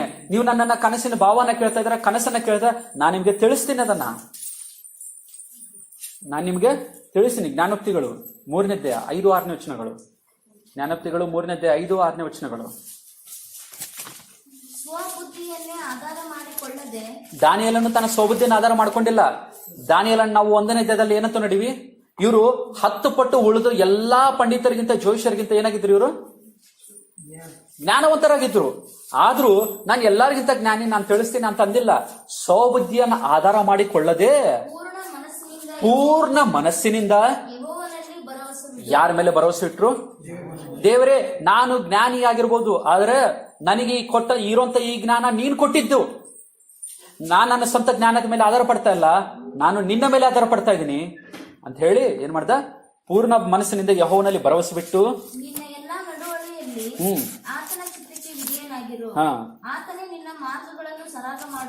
ಈಗ ದಾನಿಯೇಲನು ಪ್ರಾರ್ಥನೆ ಮಾಡುವಾಗ ದೇವರು ಏನ್ ಮಾಡ್ತಾ ಇದ್ದಾನೆ? ಈಗ ದಾನಿಯೇಲನೇ, ನೀನ್ ನನ್ನ ಮೇಲೆ ನಂಬಿಕೆ ಇಟ್ಟು ನನಗೆ ಮೊರೆ ಇಡೋದ್ರಿಂದ ನನಗೆ ಸದುತ್ತರವನ್ನು ದಯಪಾಲಿಸಿ ಕನಸನ್ನು ತಿಳಿಸ್ತೀನಿ, ಅದರ ಭಾವವನ್ನು ತಿಳಿಸ್ತೀನಿ, ನಿನ್ನ ಪ್ರಾಣವನ್ನು ಉಳಿಸ್ತೀನಿ, ನಿನ್ನ ಸ್ನೇಹಿತರ ಪ್ರಾಣವನ್ನು ಉಳಿಸ್ತೀನಿ ಅಂತ. ಇಂಥ ಕಷ್ಟ ಕಾಲಗಳಲ್ಲಿ ದೇವ ಜನರಾದಂತ ನಾವು ಯಾವುದೇ ಕಷ್ಟ ಬಂದ್ರು, ಯಾವುದೇ ಹಿಂಸೆ ಬಂದ್ರು, ಯಾವುದೇ ಪ್ರಾಬ್ಲಮ್ ಬಂದ್ರು ಯಾವಾಗ್ಲೂ ಸಮಸ್ಯೆಗಳನ್ನ ಹೆದರ್ಕೊಂಡು ಓಡೋಗುವಂತವ್ರ ಅಲ್ಲ, ಆದ್ರೆ ಸಮಸ್ಯೆಗಳನ್ನ ಎದುರಿಸಿ ಅದರಲ್ಲಿ ನಮ್ಮ ಸ್ವಂತ ಜ್ಞಾನವನ್ನು ಉಪಯೋಗಿಸದೆ ಆ ಸಮಸ್ಯೆಗಳಿಂದ ಹೊರಗಡೆ ಬರಲಿಕ್ಕೆ ದೇವರ ಕೃಪೆಯನ್ನ ಬಿಡ್ಕೊಂಡು ದೇವರನ್ನ ಪ್ರಾರ್ಥನೆ ಮಾಡಿದಾಗ ದೇವರು ಸರಿಯಾದಂತ ಸಮಯದಲ್ಲಿ ಸದುತ್ತರವನ್ನು ದಯಪಾಲಿಸಿ ಆ ಸಮಸ್ಯೆಗಳಿಂದ ನಮ್ಮನ್ನು ಬಿಡಿಸಿ ನಮ್ಮ ಪ್ರಾಣನ ಉಳಿಸ್ಕೊಂಡು ಹೊರಗೆ ಬರ್ತಾನೆ. ಈಗ ದಾನಿಯೇಲನ ಪ್ರಾರ್ಥನೆ ಮಾಡುವಂತ ಸಂದರ್ಭದಲ್ಲಿ ದಾನಿಯೇಲನ ಪ್ರಾಣ, ಆತನ ಸ್ನೇಹಿತರ ಪ್ರಾಣ ಕಷ್ಟದಲ್ಲಿದೆ. ಈಗ ಅವರು ಮರಣದಂಡಕ್ಕೆ ಒಳಗಾಗ್ಬೋದು. ಮರಣದ ಸಮಯದಲ್ಲಿ ಅವ್ರು ಆಯ್ಕೆ ಮಾಡ್ಕೊಂಡಂತ ವಿಷಯ ಏನ್ ಗೊತ್ತಾ? ರಾಜನ ಕಡೆ ಹೋಗಿ ಬೇಡ್ಕೊಂಡಿಲ್ಲ, ರಾಜನೇ ಹೇಗಾದ್ರೂ ನಮ್ಮನ್ನ ಒಬ್ರು ಉಳಿಸು, ನಮ್ಮನ್ನ ಹೆಂಗಾರ ಕಾಪಾಡ ಅಂತ ಬೇಡ್ಕೊಂಡಿಲ್ಲ. ರಾಜರಿಗೆ ರಾಜನು ಕರ್ತನನ್ನ ಆತನ ಮೇಲೆ ಭರವಸೆ ಬಿಟ್ಟು ಪ್ರಾರ್ಥನೆ ಮಾಡ್ತಾ ಇದ್ದಾರೆ ದೇವರಿಗೆ. ಉಳಿದಂತ ಎಲ್ಲಾ ಜ್ಯೋತಿಷರು, ಪಂಡಿತರು, ಜ್ಯೋತಿಷ್ಯರು ಏನ್ ಮಾಡ್ತಾ ಇದಾರೆ? ತಮ್ಮ ಪ್ರಾಣ ಹೇಗೆ ಉಳಿಸ್ಕೊಳ್ಳೋದಂತ ಪ್ರಯತ್ನ ಮಾಡ್ತಾ ಇದ್ದಾರೆ. ಆದ್ರೆ ಇವ್ರು ಮಾತ್ರ ದೇವರ ಸನ್ನಿಧಿಯಲ್ಲಿ ಬಂದು ಎಲ್ಲರೂ ಸೇರಿ ದೇವರಿಗೆ ಪ್ರಾರ್ಥನೆ ಮಾಡ್ತಾ ಇದ್ದಾರೆ. ದೇವರಿಗೆ ನಮಗೆ ತಿಳಿಸು. ಅವರಿಗೆ ಪ್ರಾಣದ ಬೆದರಿಕೆ ಇಲ್ಲ. ನಾವು ಸಾಹಿತ್ಯವನ್ನು ಹೆದರಿಕೆಯಿಂದ ಪ್ರಾರ್ಥನೆ ಮಾಡ್ತಾ ಇಲ್ಲ. ಅವರು ಪ್ರಾರ್ಥನೆ ಮಾಡ್ತಾ ಇರೋದು ಯಾಕೆ ಗೊತ್ತಾ? ಅವರು ಪ್ರಾರ್ಥನೆ ಮಾಡಿ ದೇವರನ್ನು ಕೇಳ್ಕೊಂತ ಇರೋದು ಅವ್ರ ಪ್ರಾಣ ಹೇಗಾರ ನಮ್ಮ ಪ್ರಾಣ ಕಾಪಾಡು ಅಂತಲ್ಲ. ಅವ್ರು ಏನ್ ಕೇಳ್ಕೊಂತಾರೆ ಗೊತ್ತಾ? ಅರಿಯೋಕನನ್ನು ಕೇಳ್ತಾರೆ, ಅರಿಯೋಕನೇ ನಮ್ಗೊಂದು ಸಮಯ ಕೊಡಿಸು, ಯಾರನ್ನು ಕೊಲ್ಲಬೇಡ, ಈ ಜ್ಯೋತಿಷರನ್ನು ಯಾರನ್ನು ಕೊಲ್ಲಬೇಡ, ಇವರೆಲ್ಲಿ ಸಾಯಬಾರ್ದು, ಅವ್ರನ್ನ ಕಾಪಾಡಿಸ್ಬೇಕಂತ ಹೇಳಿ ದಾನಿಯೇಲನ ಪ್ರಯತ್ನ ಮಾಡ್ದ. ದಾನಿಯೇಲ್ ತನ್ನ ಪ್ರಾಣ ಅಷ್ಟೇ ಉಳಿಸ್ಕೊಡೋದಲ್ಲ, ತನ್ನ ಜೊತೆ ಯಾರನ್ನ ಕೊಲ್ಲಬೇಕಂತ ರಾಜನ ಆಜ್ಞಾಪಿಸಿದ್ನೋ ಅವರೆಲ್ಲ ಪ್ರಾಣ ಉಳಿಸ್ಲಿಕ್ಕೆ ದಾನಿಯೇಲನ ಪ್ರಯತ್ನ ಮಾಡ್ತಾ ಇದ್ದಾನೆ. ದೇವರನ್ನು ಬೇಡ್ಕೊಂಡ. ಆತನಿರುವಂತಹ ಸಮಯದಲ್ಲಿ ಪೇತ್ರನ ಬರೆದ 2ನೇ ಪತ್ರಿಕೆ 2ನೇ 9ನೇ ವಚನ ನೋಡಿ. ಪೇತ್ರನ ಬರೆದ 2ನೇ ಪತ್ರಿಕೆ 2ನೇ 9ನೇ ವಚನ. ಕರ್ತನು ಭಕ್ತರನ್ನು ಕಷ್ಟಗಳೊಳಗಿಂದ ತಪ್ಪಿಸುವುದಕ್ಕೂ ದುರ್ಮಾರ್ಗಗಳನ್ನು ನ್ಯಾಯ ತೀರ್ಪಿನ ದಿನದ ತನಕ ಶಿಕ್ಷಾನುಭವದಲ್ಲಿ ಇಡುವುದಕ್ಕೂ ಬಲ್ಲವನಾಗಿದ್ದಾನೆ. ಈಗ ನೀತಿವಂತನನ್ನು, ತನ್ನ ಭಕ್ತರನ್ನು ಕಷ್ಟದಿಂದ ತಪ್ಪಿಸೋದು ಯಾರಿಗ್ ಗೊತ್ತೈತಿ? ಯಾರಿಗ್ ಗೊತ್ತಿದೆ? ದೇವರಿಗೆ ಗೊತ್ತಿದೆ. ಈಗ ದಾನಿಯೇಲನಿಗೆ ಬಂದ ಕಷ್ಟದಿಂದ ಹೇಗೆ ತಪ್ಪಿಸ್ಬೇಕನ್ನೋದು ದೇವರಿಗೆ ಗೊತ್ತು. ಅದಕ್ಕೆ ದೇವರಿಗೆ ಪ್ರಾರ್ಥನೆ ಮಾಡಿದ್ರು, ದೇವರೇ ಅವರಿಗೆ ಕೊಟ್ಟ. ಸೊ ನೀವು ನಾನಾಗ್ಲಿ ಸೇವೆ ಮಾಡುವಾಗಲಿ ನಮ್ಮ ವೈಯಕ್ತಿಕ ಜೀವನಗಳಲ್ಲಾಗ್ಲಿ ಯಾವುದೇ ಸಮಸ್ಯೆ ಬಂದಾಗ ಸಮಸ್ಯೆಗಳಿಗೆ ಹೆದರಬೇಡ್ರಿ. ಸಮಸ್ಯೆನ ಎದುರಿಸ್ಬೇಕು, ಸಮಸ್ಯೆಗಳನ್ನ ಎದುರಿಸ್ಬೇಕು. ಆ ಎದುರಿಸುವಂತ ಧೈರ್ಯ ಎಲ್ಲಿಂದ ಬರ್ತೈತೆ ಅಂದ್ರೆ ದೇವರಿಂದ ಬರುತ್ತೆ. ನಮ್ಮನ್ನ ರಕ್ಷಿಸುವಂತ ಒಂದು ಸೃಷ್ಟಿಕರ್ತನ ದೇವರಿಂದ ಬರುತ್ತೆ. ನಾವು ಮಾಡಬೇಕಾಗಿದ್ದು ಪ್ರಾರ್ಥನೆ. ಯಾವಾಗಲೂ ಯಥಾರ್ಥ ಮನಸ್ಸಿನಿಂದ ಸ್ವಂತದ ಜ್ಞಾನದ ಮೇಲೆ ಆಧಾರ ಪಡದೆ ದೇವರನ್ನ ಬೇಡಿಕೊಂಡು ಪ್ರಾರ್ಥನೆ ಮಾಡಿದ್ರೆ ದೇವರು ನಿಮಗೆ ಸದುತ್ತರವನ್ನು ದಯಪಾಲಿಸ್ತಾನೆ. ಈಗ ದಾನಿಯೇಲನು ಮಾಡಿದ್ದು ಅದೇ. ದಾನಿಯೇಲ ಗ್ರಂಥ 2ನೇ ಅಧ್ಯಾಯ 17ರಿಂದ. ಬಳಿಕ ದಾನಿಯೇಲನು ತನ್ನ ಮನೆಗೆ ಹೋಗಿ ಹನನ್ಯ, ಮಿಶಾಯೇಲ್, ಅಜರ್ಯ ಎಂಬ ತನ್ನ ಸ್ನೇಹಿತರಿಗೆ ಆ ಸಮಾಚಾರವನ್ನು ತಿಳಿಸಿ, ನಾವು ಬಾಬೆಲಿನ ಇತರ ವಿದ್ವಾಂಸರೊಂದಿಗೆ ನಾಶವಾಗದಂತೆ ಪರಲೋಕ ದೇವರು ಈ ವಿಷಯವಾಗಿ ಕೃಪೆ ತೋರಿಸಲು ಆತನನ್ನು ಬೇಡಿಕೊಳ್ಳೋಣ ಎಂದನು. ಈಗ 19. ಆಗ ಆ ರಹಸ್ಯವು ರಾತ್ರಿಯ ಸ್ವಪ್ನದಲ್ಲಿ ದಾನಿಯೇಲನಿಗೆ ವ್ಯಕ್ತವಾಯಿತು. ಯಾವಾಗ ವ್ಯಕ್ತವಾಯಿತು? ಆ ರಾತ್ರಿಯಲ್ಲಿ ನೆಬೂಕದ್ನೆಚ್ಚರನಿಗೆ ಒಂದು ಕನಸು ಬಂತು. ಅದೇ ಕನಸನ್ನ ದೇವರು ದಾನಿಯೇಲನಿಗೆ ಕೊಟ್ಟ. ಆ ಕನಸನ್ನ ದಾನಿಯೇಲನಿಗೆ ತೋರಿಸಿ ಅದರ ಭಾವವನ್ನು ವ್ಯಕ್ತಪಡಿಸಿದ ದೇವರು. ಅದಕ್ಕೆ 19. ಆಗ ಆ ರಹಸ್ಯವು ರಾತ್ರಿಯ ಸ್ವಪ್ನದಲ್ಲಿ ದಾನಿಯೇಲನಿಗೆ ವ್ಯಕ್ತವಾಯಿತು. ಕೂಡಲೇ ದಾನಿಯೇಲನು ಪರಲೋಕ ದೇವರನ್ನು ಹೀಗೆ ಸ್ತುತಿಸಿದನು. ಅರಣ್ಯಕಾಂಡ 12ನೇ ಅಧ್ಯಾಯ 6ನೇ ವಚನ. ಅರಣ್ಯಕಾಂಡ 12ನೇ ಅಧ್ಯಾಯ 6ನೇ ವಚನ. ನನ್ನ ಮಾತನ್ನು ಕೇಳಿರಿ. ನಿಮ್ಮಲ್ಲಿ ಪ್ರವಾದಿ ಇದ್ದರೆ ನಾನು ಅವನಿಗೆ ಜ್ಞಾನ ದೃಷ್ಟಿಯಲ್ಲಿ ಕಾಣಿಸಿಕೊಳ್ಳುವೆನು. ಇಲ್ಲವೇ ಸ್ವಪ್ನದಲ್ಲಿ ಅವನ ಸಂಗಡ ಮಾತಾಡುವೆನು. ಇಲ್ಲವೇ ಹೇಗ್ ಮಾತಾಡ್ತೀನಿ ಅಂತ ದೇವರು? ನಿಮ್ಮಲ್ಲಿ ಜ್ಞಾನಿ ಇದ್ದಾನ, ಪ್ರವಾದಿ ಇದ್ದಾನ, ಅವನನ್ನ ಹೇಗ್ ಮಾತಾಡ್ತೀನಿ? ಸ್ವಪ್ನಗಳಿಂದ ನಾನು ಮಾತಾಡ್ತೀನಿ ಅವನ ಸಂಗಡ. ಸ್ವಪ್ನಗಳಿಂದ ನಾನು ಅವ್ರ ಮುಖಾಂತರ ಮಾತಾಡ್ತೀನಿ ಅಂತ. ಹಾಗೆ ಯೋಬನ ಬರೆದ ಗ್ರಂಥ 33ನೇ ಅಧ್ಯಾಯ. ಯೋಬನ ಬರೆದ ಗ್ರಂಥ 33ನೇ ಅಧ್ಯಾಯ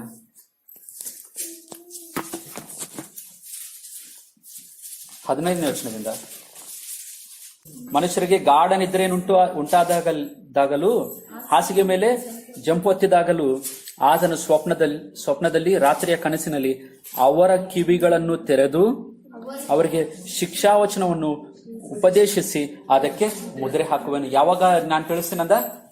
ನಿಮ್ಮ ಕನಸಲ್ಲಿ, ರಾತ್ರಿಯ ಕನಸಲ್ಲಿ ನಾನು ತಿಳಿಸ್ತೀನಂದ. ಆಮೋಸನ ಗ್ರಂಥ 3ನೇ ಅಧ್ಯಾಯ 7ನೇ ವಚನ. ಆಮೋಸನ ಗ್ರಂಥ 3ನೇ ಅಧ್ಯಾಯ 7ನೇ ವಚನ. ಆಮೋಸನ ಬರೆದ ಗ್ರಂಥ 3ನೇ ಅಧ್ಯಾಯ 7ನೇ ವಚನ. ಕರ್ತನಾದ ಯೆಹೋವನು ತನ್ನ ಸೇವಕರಾದ ಪ್ರವಾದಿಗಳಿಗೆ ತನ್ನ ರಹಸ್ಯವನ್ನು ತಿಳಿಸದೆ ಏನು ಮಾಡನು? ಅಂದ್ರೆ ಇಲ್ಲಿ ಆಕ್ಚುಲಿ ಒಂದು ಪ್ರಶ್ನೆ ಬರ್ತೈತಿ.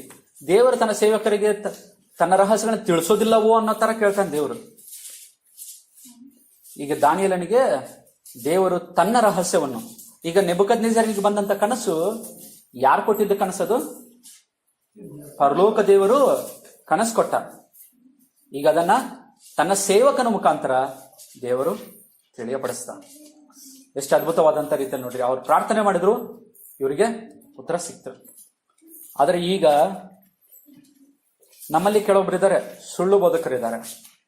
ಅವ್ರು ಏನ್ ಮಾಡ್ತಾರೆ ಗೊತ್ತಾ, ಕನಸು ಬರೋದಿಲ್ಲ, ಆದ್ರೂ ಕನಸು ಬಂದಂಗೆ ಮಾಡ್ತಾರ.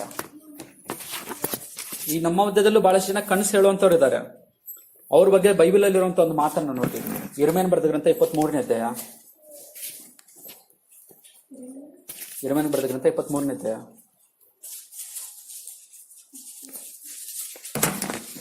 25ನೇ ವಚನದಿಂದ. ನನಗೆ ಏನ್ ಬಿತ್ತು? ಕನಸು ಬಿತ್ತು. ಹಾ, ಎಂತ ಪ್ರವಾದಿಗಳು ಇವರು! ಇವತ್ತು ಕನಸು ಕಾಣುವಂತ ಪ್ರವಾದಿಗಳು ಬಹಳಷ್ಟು ಜನ ಇಲ್ಲ ನಮ್ಮ ಮಧ್ಯದಲ್ಲಿ ಇದ್ದಾರೆ. ಅವ್ರೇನ್ ಮಾಡ್ತಾ ಇದ್ರು, ನನಗೆ ಕನಸು ಬಿತ್ತು ಅಂತ ಎಂದು ನನ್ನ ಹೆಸರಿನಿಂದ ಸುಳ್ಳಾಗಿ ಪ್ರವಾದಿಸುವ ಪ್ರವಾದಿಗಳ ನುಡಿಯನ್ನು ಕೇಳಿದ್ದೇನೆ. ಇವರ ಪಿತೃಗಳು ಬಾಳನನ್ನು ಸೇರಿ ನನ್ನ ಹೆಸರನ್ನು ಮರೆತ ಪ್ರಕಾರ ಈ ಪ್ರವಾದಿಗಳು ಸ್ವಹೃದಯ ಕಲ್ಪಿತ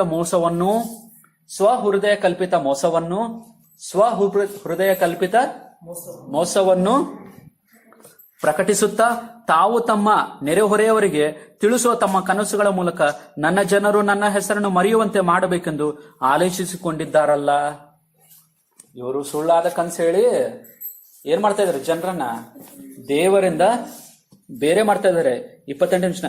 ಇಂಥ ಯೋಚನೆಯು ಸುಳ್ಳಾಗಿ ಪ್ರವಾದಿಸುವ ಈ ಪ್ರವಾದಿಗಳ ಹೃದಯದಲ್ಲಿ ಎಂದಿನವರೆಗೂ ಇರುವುದು. ಕನಸು ಕಂಡ ಪ್ರವಾದಿಯು ಕನಸನ್ನು ತಿಳಿಸಿದರೆ ತಿಳಿಸಲಿ, ನನ್ನ ಮಾತನ್ನು ಕೇಳಿದವನೋ ನನ್ನ ಮಾತನ್ನು ಯಥಾರ್ಥವಾಗಿ ನುಡಿಯಲಿ. ನನ್ನನ್ನು ಅಸಡ್ಡು ಮಾಡುವವನಿಗೆ, ಅಂದ್ರೆ ದೇವರಿಗೆ ಅಸಹ್ಯವಾದವನಿಗೆ, ದೇವರ ವಿರುದ್ಧವಾಗಿ ಪಾಪ ಮಾಡುವವನಿಗೆ, ದೇವರನ್ನು ತಿಳಿಲಾರ್ದಿದ್ದವನಿಗೆ, ರಕ್ಷಣೆ ಇಲ್ಲದವನಿಗೆ, ಪಾಪ ಮಾಡುವಂತವನಿಗೆ ಏನಂತಾರೆ? ನಿಮಗೆ ಶುಭವಾಗುವುದು, ನಿಮಗೆ ಗಾಡ್ ಬ್ಲೆಸ್ ಯು ಅಂತಾರೆ. ದುಡ್ಡು, ಹೆಸರು, ಪ್ರಖ್ಯಾತಿ ಅಲ್ಲ ಆಶೀರ್ವಾದ.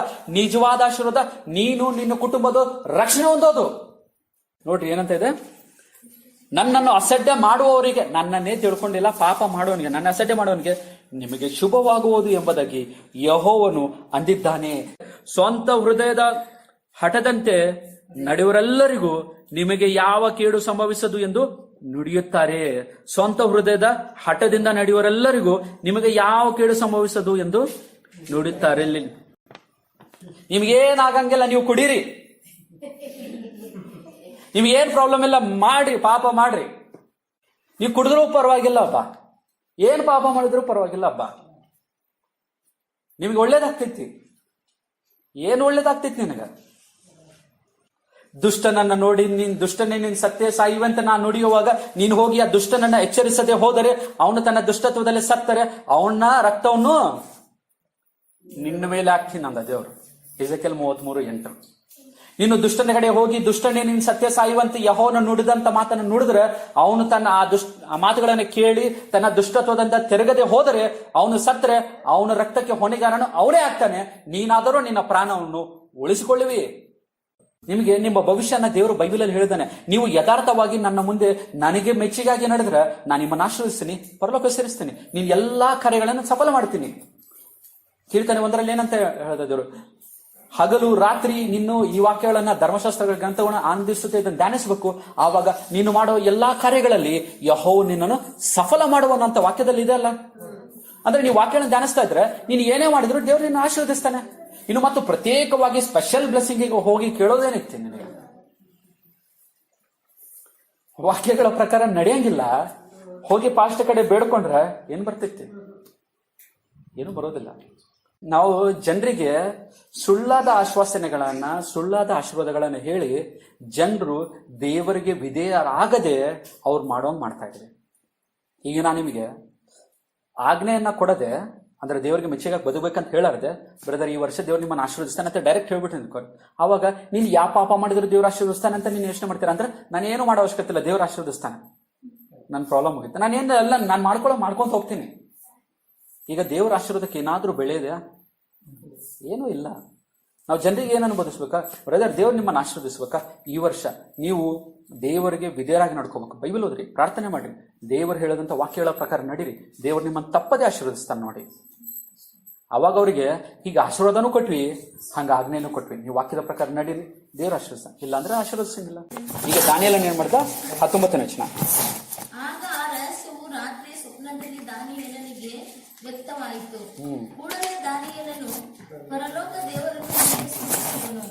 ಕೂಡಲೇ ದಾನಿಯೇಲನು ಮಾಡುವಂತ ಕೆಲಸ ಏನಂದ್ರ ಯಾರನ್ನ ಸ್ತುತಿಸ್ತಾನೆ? ಪರಲೋಕ ದೇವರನ್ನ. ನಮಗೆ ಯಾವಾಗ್ಲೂ ಒಳ್ಳೇದು ನಡೆದಾಗ ನಾವು ಮೊದಲು ಮಾಡ್ಬೇಕಾಗಿದ್ದೇನು ಗೊತ್ತಾ?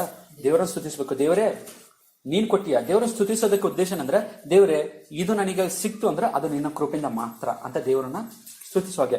19 ವರ್ಷದಿಂದ. ಆಗ ಆ ರಹಸ್ಯವು ರಾತ್ರಿಯ ಸ್ವಪ್ನದಲ್ಲಿ ದಾನಿಯೇಲನಿಗೆ ವ್ಯಕ್ತವಾಯಿತು. ಕೂಡಲೇ ದಾನಿಯೇಲನು ಪರಲೋಕ ದೇವರಿಗೆ ಹೀಗೆ ಸ್ತುತಿಸಿದನು: ದೇವರ ನಾಮಕ್ಕೆ ಯುಗಾಂತರಗಳಲ್ಲಿಯೂ ಕೊಂಡಾಟವಾಗಲಿ, ಜ್ಞಾನ ಪಾತ್ರಗಳನ್ನು ಆತನ ಅವುಗಳೇ ಕಾಲ ಸಮಯಗಳು ಮಾರ್ಪಡಿಸುತ್ತಾನೆ, ರಾಜರನ್ನು ತಳ್ಳುತ್ತಾನೆ, ನಿಲ್ಲಿಸುತ್ತಾನೆ. ಜ್ಞಾನಿಗಳ ಜ್ಞಾನವು, ವಿವೇಕವು ಆತನವರಿವೆ. ಆತನು ಅಗಾಧ ವಿಷಯಗಳನ್ನು, ಗೂಢಾರ್ಥಗಳನ್ನು ಬಯಲಿಗೆ ತರುತ್ತಾನೆ. ಕಾಲ್ಗತ್ತಲೆಯಲ್ಲಿ ಅಡಗಿರುವುದು ಆತನಿಗೆ ಗೋಚರ. ತೇಜಸ್ಸು ಆತನಲ್ಲೇ ನೆಲೆಗೊಂಡಿದೆ. ನನ್ನ ಪಿತೃಗಳ ದೇವರೇ, ನಿನ್ನನ್ನು ಸ್ತುತಿಸುತ್ತೇನೆ, ಕೊಂಡಾಡುತ್ತೇನೆ. ನೀನು ನನಗೆ ಜ್ಞಾನತ್ರಾಣಗಳನ್ನು ದಯಪಾಲಿಸಿ ನಾವು ಬೇಡಿದ್ದನ್ನು ನನಗೆ ತೋರ್ಪಡಿಸಿದ್ದೆಯಲ್ಲ.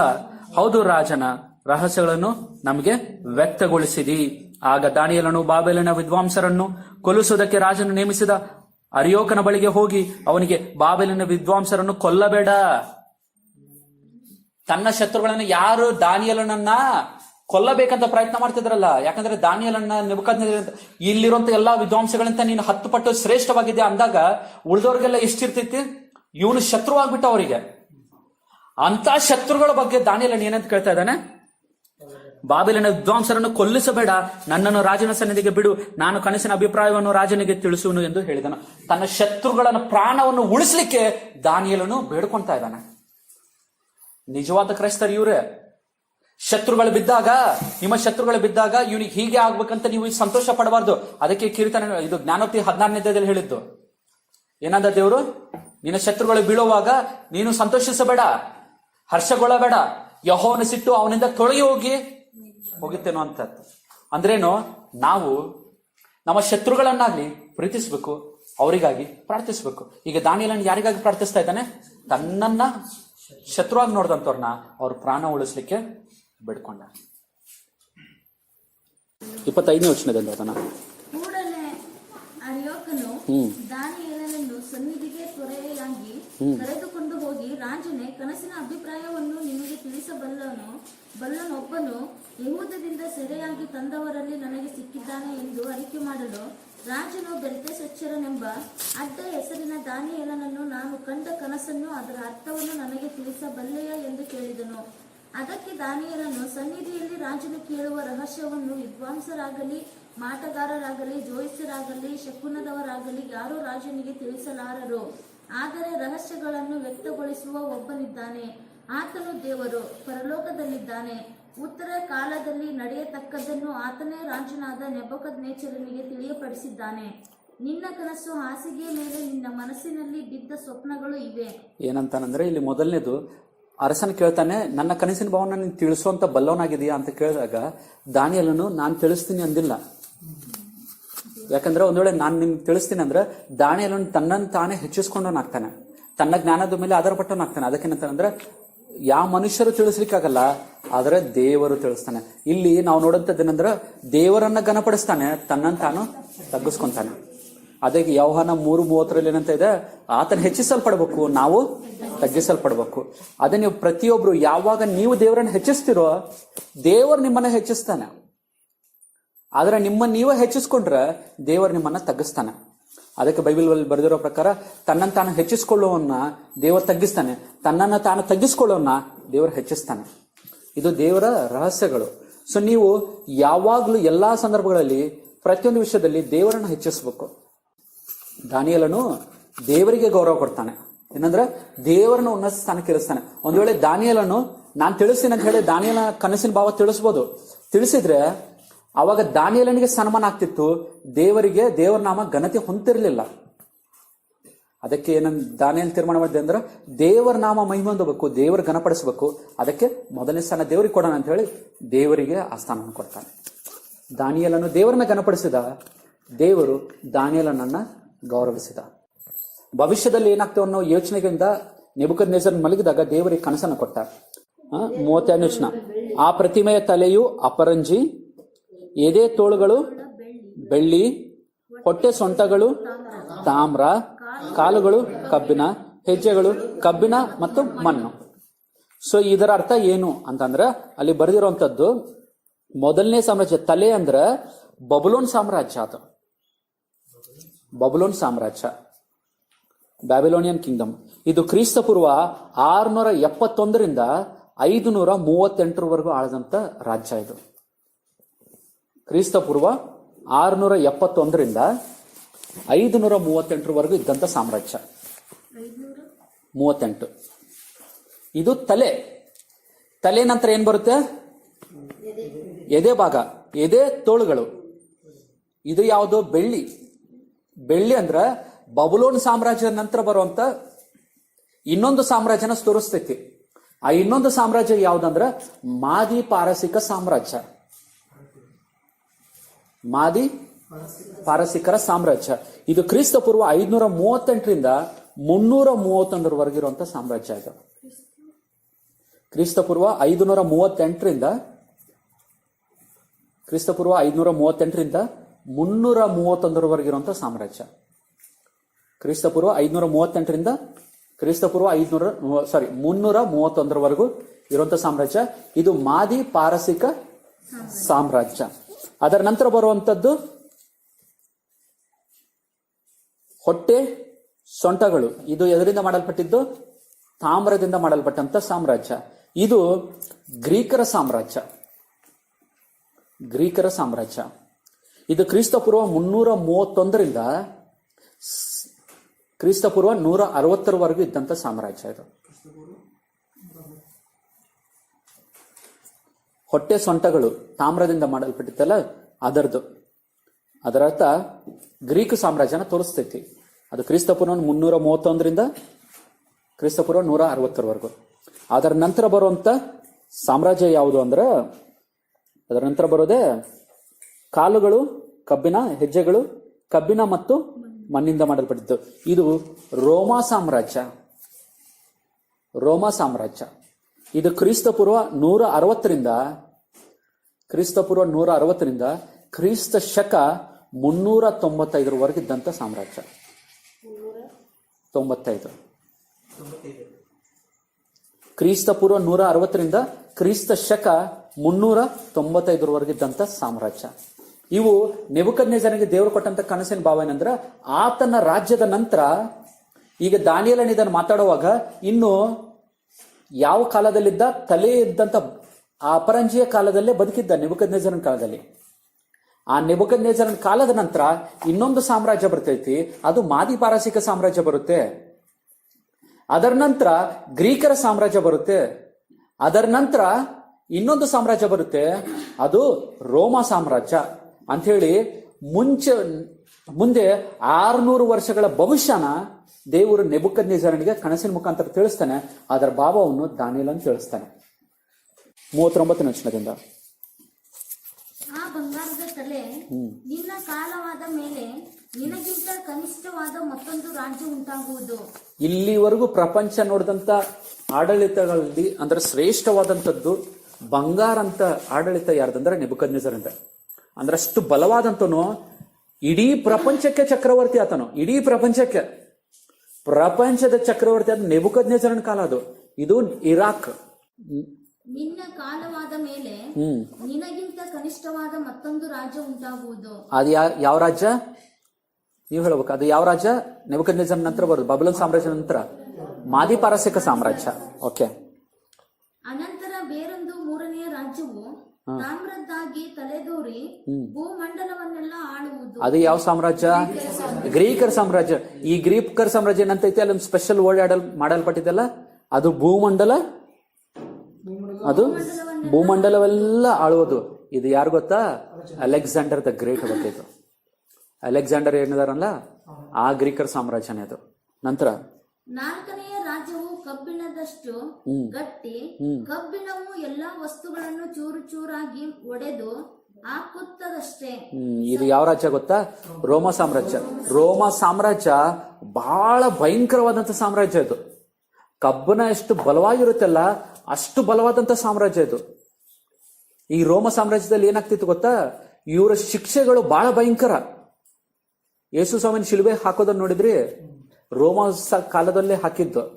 ಇವರ ಶಿಕ್ಷೆಗಳು, ಇವರ ನ್ಯಾಯಾಂಗ ಬಹಳ ಕಠಿಣವಾದದ್ದು. ಯಾರಾದ್ರೂ ತಪ್ಪು ಮಾಡಿದ್ರೆ ಕನಿಕರ ತೋರಿಸದೆ ಅವ್ರನ್ನ ಕೊಂದ್ಬಿಡ್ತಿದ್ರು ಅವರು. ಅಷ್ಟು ಭಯಂಕರವಾದದ್ದು, ಬಹಳ ಗಟ್ಟಿಯಾದಂತ ಸಾಮ್ರಾಜ್ಯ ಅದು. ನಂತರ ಸಕಲವನ್ನು ಧ್ವಂಸ ಮಾಡುವ ಕಬ್ಬಿಣದಂತೆಯೇ ಅದು ಚೂರು ಚೂರಾಗಿ ಧ್ವಂಸ ಮಾಡುವುದು.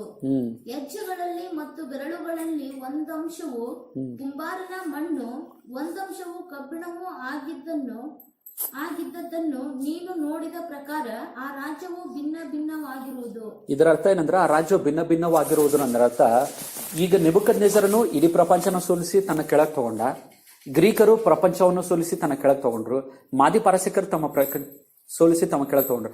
ಆದ್ರೆ ರೋಮಾದವರ ಆಡಳಿತ ಹೇಗಿತ್ತಂದ್ರ, ಇಲ್ಲಿ ಕಬ್ಬನ ಮತ್ತು ಮಣ್ಣು ಸೇರಿರ್ತೈತಿ. ಮಣ್ಣಂದ್ರ ಇವ್ರ ಆಡಳಿತ ಹೇಗಿತ್ತಂದ್ರ, ಇವ್ರು ಯಾರ ಮೇಲೆ ಯುದ್ಧ ಮಾಡಿ ಸೋಲಿಸಿ ಕಂಟ್ರೋಲ್ ಅಲ್ಲಿ ತಗೊಳ್ಳಲ್ಲ.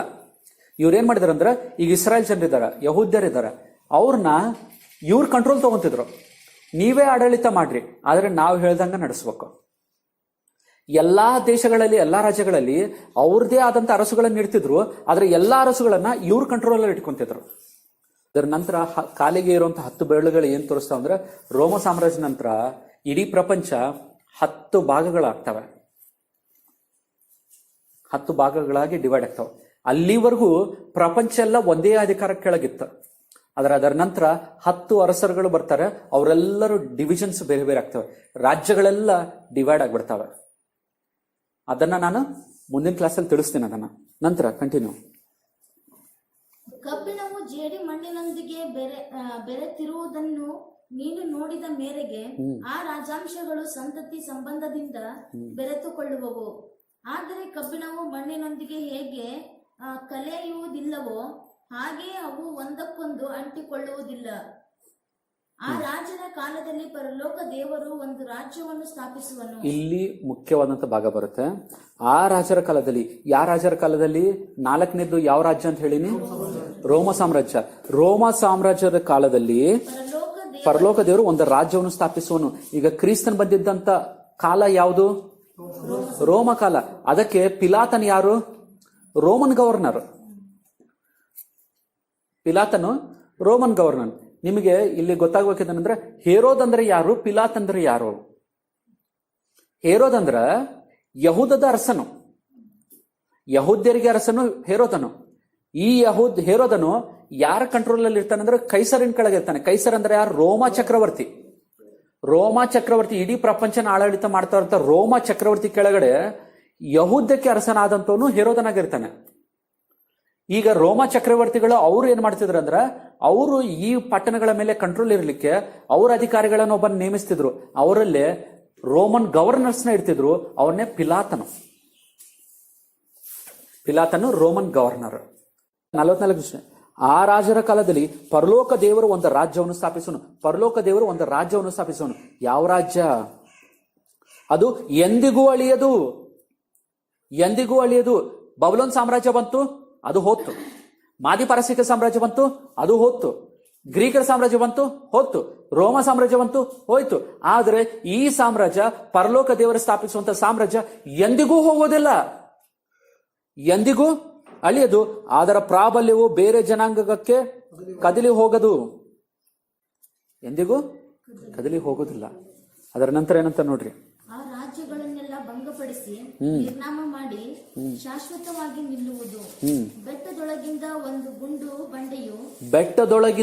ಗುಂಡು ಬಂಡೆಯು ಕೈ ಇಲ್ಲದೆ ಒಡೆಯಲ್ಪಟ್ಟು ಕಬ್ಬಿಣ, ತಾಮ್ರ ಮತ್ತು ಬೆಳ್ಳಿ ಬಂಗಾರಗಳನ್ನು ಚೂರು ಚೂರು ಮಾಡಿದ್ದು ನಿನ್ನ ಕಣ್ಣಿಗೆ ಬಿತ್ತಲ್ಲ. ಸಾಕ. ಇಲ್ಲೇನ್ ನೋಡ್ತಾ ಇದೀವಿ, ಒಂದು ಅದ್ಭುತವಾದಂತ ವಿಷಯ ಕಾಣಿಸ್ತಾ ಇದೆ. ಒಂದು ಕೈ ಸಹಾಯ ಇಲ್ಲದೆ ಬಂದಂತ ಒಂದು ಕಲ್ಲು ಬರ್ತಾ ಇದೆ. 44 ನಿಮಿಷ ಮೇಲೆ, ಆ ರಾಜರ ಕಲೆ ಪರಲೋಕ ದೇವರು ಒಂದು ರಾಜ್ಯವನ್ನು ಸ್ಥಾಪಿಸುವನು, ಅದು ಎಂದಿಗೂ ಅಳಿಯದು, ಅದರ ಪ್ರಾಬಲ್ಯವು ಬೇರೆ ಜನಾಂಗಗಳಿಗೂ ಕದಲಿ ಹೋಗೋದು. ಆ ರಾಜ್ಯಗಳನ್ನು ಭಂಗಪಡಿಸಿ ನಿರ್ನಾಮ ಮಾಡಿ ಶಾಶ್ವತವಾಗಿ ನಿಲ್ಲುವುದು. ಬೆಟ್ಟದೊಳಗಿಂದ ಒಂದು ಗುಂಡು ಬಂಡೆಯು ಕೈಯಿಲ್ಲದೆ ಒಡೆಯಲ್ಪಟ್ಟು ಕಬ್ಬಿಣ, ತಾಮ್ರ, ಮಣ್ಣು, ಬೆಳ್ಳಿ, ಬಂಗಾರಗಳನ್ನು ಚೂರು ಚೂರು ಮಾಡಿದ್ದು ನಿನ್ನ ಕಣ್ಣಿಗೆ ಬಿತ್ತಲ್ಲ. ಈ ಬಂಡೆ, ಬೆಟ್ಟದೊಳಗಿಂದ ಒಂದು ಗುಂಡು, ಬಂಡೆಯು ಕೈಯಿಲ್ಲದೆ ಒಡೆಯಲ್ಪಟ್ಟು. ಅರ್ಥ ಏನು ಅಂದ್ರೆ, ಯಾರು ಸಹಾಯ ಮಾಡದೇನೆ ಅದಕ್ಕಷ್ಟೇ ಬಂತು. ಅದು ಒಂದು ದೊಡ್ಡ ಬೆಟ್ಟದೊಳಗಿಂದ ಒಂದು ಸಣ್ಣ ಕಲ್ಲು ಬಂತ. ಆ ಬೆಟ್ಟ ಯಾರು, ಆ ಕಲ್ಲು ಯಾರು ಅಂತ ನಾವು ನೋಡ್ಲಿಕ್ಕೆ ಕೆಲವೊಂದು ವಾಕ್ಯ ನೋಡೋಣ. ಏಷ್ಯನ್ ಬರೆದ ಗ್ರಂಥ 8ನೇ ಅಧ್ಯಾಯ 14ನೇ ವಚನ.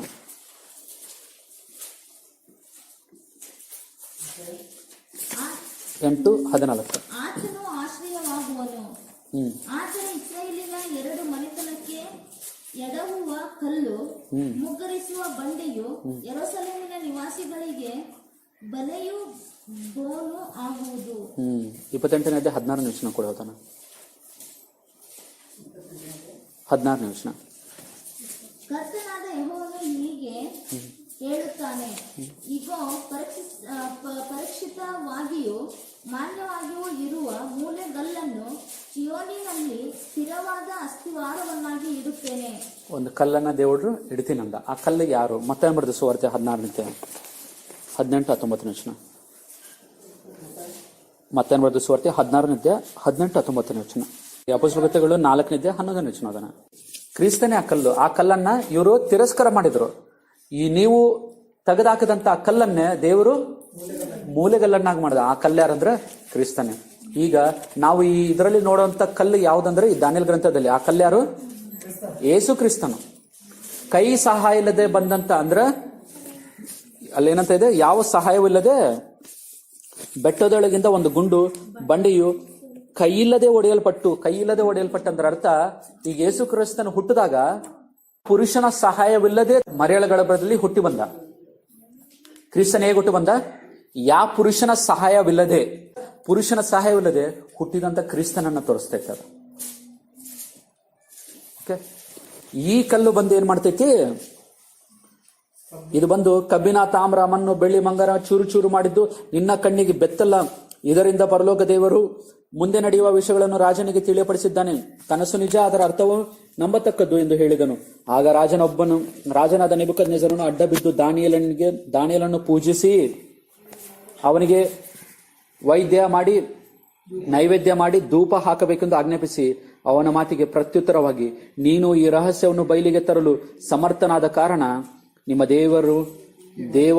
ದೇವಾದಿದೇವನು ರಾಜರ ಒಡೆಯನು ರಹಸ್ಯಗಳನ್ನು ವ್ಯಕ್ತಗೊಳಿಸುವನು ಆಗಿದ್ದಾನೆಂಬುದು ನಿಶ್ಚಯ ಎಂದು ಹೇಳಿದನು. ಬಳಿಕ ರಾಜನು ದಾನಿಯೇಲನನ್ನು ದೊಡ್ಡ ಸ್ಥಿತಿಗೆ ತಂದು ಅವನಿಗೆ ಅಮೂಲ್ಯವಾದ ಬಹುಮಾನಗಳನ್ನು ಕೊಟ್ಟು ಬಾಬೆಲ್ ಸಂಸ್ಥಾನವನ್ನೆಲ್ಲ ಅಧೀನಪಡಿಸಿ ಬಾಬೆಲಿನ ವಿದ್ವಾಂಸ ಸಕಲ ಮುಖ್ಯಸ್ಥರಿಗೆ ಅವನನ್ನು ಮುಖ್ಯಸ್ಥನಾಗಿ ನೇಮಿಸಿದನು. ದಾನಿಯೇಲನು ಬಿನ್ನಹ ಮಾಡಲು ರಾಜನು ಶದ್ರಕ್, ಮೇಷಕ್, ಅಬೇದ್ನೆಗೋ ಎಂಬುವರಿಗೆ ಬಾಬೆಲ್ ಸಂಸ್ಥಾನದ ಕಾರ್ಯಭಾರವನ್ನು ವಹಿಸಿದನು. ದಾನಿಯೇಲನು ಅರಮನೆಯಲ್ಲಿ ನಿಂತನು. ಈಗ ದಾನಿಯೇಲಿಗೆ ಒಂದು ಪ್ರಾಣದ ಮೇಲೆ ಬಂದಂತ ಒಂದು ಸಮಸ್ಯೆ ಬಂತು, ತನ್ನ ಪ್ರಾಣನ ಕಳ್ಕೊಳ್ಳುವಂತ ಸಮಸ್ಯೆ. ಅಂತ ಸಮಸ್ಯೆಯಿಂದ ದೇವರು ಎಂತಹ ಸ್ಥಾನಕ್ಕೆ ಏರಿಸಿದ? 48ನೇ ವಚನದಲ್ಲಿ ನೋಡ್ರಿ. ಬಳಿಕ ರಾಜನು ದಾನಿಯೇಲನನ್ನು ದೊಡ್ಡ ಸ್ಥಿತಿಗೆ ತಂದು ಅವನಿಗೆ ಅಮೂಲ್ಯವಾದ ಬಹುಮಾನವನ್ನು ಕೊಟ್ಟು ಬಾಬೆಲ್ ಸಂಸ್ಥಾನವನ್ನೆಲ್ಲ ಅಧೀನಪಡಿಸಿ ಬಾಬೆಲಿನ ವಿದ್ವಾಂಸರ ಸಕಲ ಮುಖ್ಯಸ್ಥರಿಗೂ ಅವನು ಮುಖ್ಯಸ್ಥನಾಗಿ ನೇಮಿಸಿದನು. ಎಲ್ಲಿಂದ ಎಲ್ಲಿಗೆ ಬಂದ? ಪ್ರತಿಯೊಂದು ಸಮಸ್ಯೆಯು ಅಂದ್ರೆ ನೀವು ತಿಳ್ಕೊಬೇಕಂದ್ರೆ, ಪ್ರತಿಯೊಂದು ಕ್ರೈಸ್ತರಿಗೆ ಬರುವಂತ ಪ್ರತಿಯೊಂದು ಸಮಸ್ಯೆಯು ನಿಮ್ಮನ್ನ ದೇವರು ಉನ್ನತ ಸ್ಥಾನಕ್ಕೆ ಏರಿಸಲಿಕ್ಕೆ ಆ ಸಮಸ್ಯೆ ಒಂದು ಅವಕಾಶ. ನಿಮಗೆ ಸಮಸ್ಯೆಗಳು ಬಂದಾಗ ನೀವು ಹೆದರಬೇಡ್ರಿ. ನೀವು ದೇವರ ಮೇಲೆ ನಂಬಿಕೆ ಇಟ್ಟು ಮಾಡಿದ್ರ ಆ ಸಮಸ್ಯೆಗಳನ್ನೇ ನಿಮ್ಮನ್ನ ದೇವರು ಉನ್ನತ ಸ್ಥಾನಕ್ಕೆ ಏರಿಸಲಿಕ್ಕೆ ಆ ಸಮಸ್ಯೆಗಳನ್ನ ಒಂದು ಅವಕಾಶಗಳನ್ನಾಗಿ ಮಾರ್ಪಡಿಸ್ತಾನೆ. ಈಗ ದಾನಿಯೇಲನಿಗೆ ಸಮಸ್ಯೆ ಬರಲಿಲ್ಲ, ರಾಜನಿಗೆ ಕನಸು ಬರಲಿಲ್ಲ, ಈ ಸಮಸ್ಯೆ ಬರಲಿಲ್ಲ ಅಂದ್ರೆ ದಾನಿಯೇಲನ ಅಲ್ಲೇ ಇರ್ತಿದ್ದ.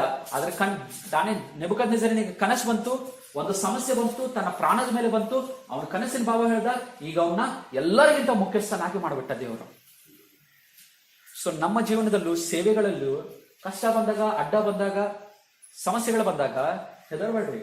ಅದು ಆ ಸಮಸ್ಯೆಗಳಲ್ಲಿ ಏನ್ ಗೊತ್ತಾ, ನಿಮ್ಮನ್ನ ದೇವರು ಉನ್ನತ ಸ್ಥಾನಕ್ಕೆ ಏರಿಸಲಿಕ್ಕೆ ಕೊಡುವಂತ ಅವಕಾಶಗಳು. ಈಗ ನಮ್ಮನ್ನು ನೋಡ್ರಿ, ನಾವೊಂದು ಗವರ್ಮೆಂಟ್ ಜಾಬ್ ಪಡಿಬೇಕು, ಇಲ್ಲ ನಾವು ಮಾಡುವಂತ ಜಾಬ್ ಅಲ್ಲಿ ಪ್ರಮೋಷನ್ ಸಿಗಬೇಕಂದ್ರೆ ಈಸಿಯಾಗಿ ಸಿಗ್ತೈತ? ಏನ್ ಮಾಡ್ತಾರೆ, ನಮಗೆ ಒಂದು ಟೆಸ್ಟ್ ಇಡ್ತಾರೆ. ಒಂದು ಟೆಸ್ಟ್ ಇಟ್ಟಾಗ ನಿಮಗೆ ಕೊಟ್ಟಂತ ಪರೀಕ್ಷೆಯಲ್ಲಿ ನೀವು ಉತ್ತೀರ್ಣರಾಗಿ ಪಾಸ್ ಆದ್ರೆ ನಿಮ್ಮನ್ನ ಪ್ರಮೋಷನ್ ಕೊಡ್ತಾರೆ. ಹಾಗೆ ಪ್ರತಿಯೊಂದು ಟೆಸ್ಟ್ ಒಂದು ಸಮಸ್ಯೆ ಇದ್ದಂಗೆ. ನೀವು ಮುಂದಿನ ಪ್ರಮೋಷನ್ ತಗೊಂಡು ಮುಂದೆ ಬೆಳಿಬೇಕಾದ್ರೆ ಒಂದು ಸಮಸ್ಯೆನ ಪಾರಾಗ್ತಾ ಬರ್ಬೇಕು. ಸಮಸ್ಯೆ ಇಲ್ಲದೆ ಯಾರು ಬೆಳೆಯೋದಿಲ್ಲ. ನನಗೆ ಸಮಸ್ಯೆನೇ ಇಲ್ಲ ಅಂದ್ರೆ ನೀನು ಬೆಳಿತಾನೇ ಇಲ್ಲ ಅಂತ ಅರ್ಥ. ನಿನಗೆ ಸಮಸ್ಯೆ ಬಂದೇ ಇಲ್ಲ ಅಂದ್ರೆ ನೀನು ಬೆಳೆಯೋದೇ ಇಲ್ಲ ಅಂತ ಅರ್ಥ. ಸಮಸ್ಯೆಗಳು ಬರಬೇಕು, ಸಮಸ್ಯೆಗಳು ನಮ್ಮನ್ನ ಬೆಳೆಸಬೇಕು. ಸೊ ಹಾಗೆ ಸಮಸ್ಯೆಗಳು ಬಂದಾಗ ಓಡೋಗ್ಬೇಡ್ರಿ, ಎದುರಿಸ್ರಿ ಧೈರ್ಯವಾಗಿ. ಅದನ್ನ ದೇವ್ರ ಮುಂದೆ ಧೈರ್ಯವಾಗಿ ನಂಬಿಕೆಯಿಂದ ಎದುರಿಸಿದ್ರೆ ಅದನ್ನ ಗೆದ್ರ ನಿಮ್ಮನ್ನ ದೇವರು ಉನ್ನತ ಸ್ಥಾನಕ್ಕೆ ಏರಿಸ್ತಾನೆ. ದಾನಿಯೇಲ್ ಜೀವನದಲ್ಲಿ ನಾವು ನೋಡಿದ್ದು ಇದೆ. ಸೊ ತಲೆ ಏನದು? ಬಬ್ಲೋನ್ ಸಾಮ್ರಾಜ್ಯ. ಆಮೇಲೆ ಇದನ್ನೇನಂತಾರ? ಅಲ್ಲ, ಅದನ್ನ ಎದೆ ತೋಳು, ಅದೇನ ಮಾದಿ ಪಾರಸಿಕ ಸಾಮ್ರಾಜ್ಯ. ಆಮೇಲೆ ನೆಕ್ಸ್ಟ್ ಬರೋದೇನು? ಸೊಂಟ ಮತ್ತು ಅದೇನು? ಅದು ಗ್ರೀಕ್ ಸಾಮ್ರಾಜ್ಯ. ಅದರ ನಂತರ ಬರೋದು ಅದು ಯಾವ ಸಾಮ್ರಾಜ್ಯ? ಯಾವ ಸಾಮ್ರಾಜ್ಯದಲ್ಲಿ ಕ್ರಿಸ್ತನ್ ಬಂದಿದ್ದು? ಕೈ ಇಲ್ಲದೆ ಹೊಡೆಯಲ್ಪಟ್ಟಂತ ಬಂಡಿ ಯಾರು? ಅದು ಬಂದು ಹೊಡೆತು, ಅದು ಇಡೀ ಪ್ರಪಂಚ ಹರಡ್ಬಿಡ್ತು. ಅದಕ್ಕೆ ಕ್ರಿಸ್ತನ ಸಾಮ್ರಾಜ್ಯ ಬಂದಾಗ, ಯೇಸು ಕ್ರಿಸ್ತನ್ ಹುಟ್ಟಿದಾಗ ಇಸ್ರಾಯೇಲರ ಯಹೂದದ ಅರಸನಾದಂತ ಕ್ರಿಸ್ತನ್ ಎಲ್ಲಿ ಹುಟ್ಟಿದ್ದಾನೆ ಅಂತ ಕೇಳಿದ್ರಲ್ಲ. ಒಂದ್ಸಲ ಮತ್ತೆ ಬರೆದ ಸುವಾರ್ತೆ ನೋಡ್ರಿ. ಮತ್ತೆ ಬರೆದ ಸುವಾರ್ತೆ 2ನೇ ಅಧ್ಯಾಯ 1ನೇ ವಚನ.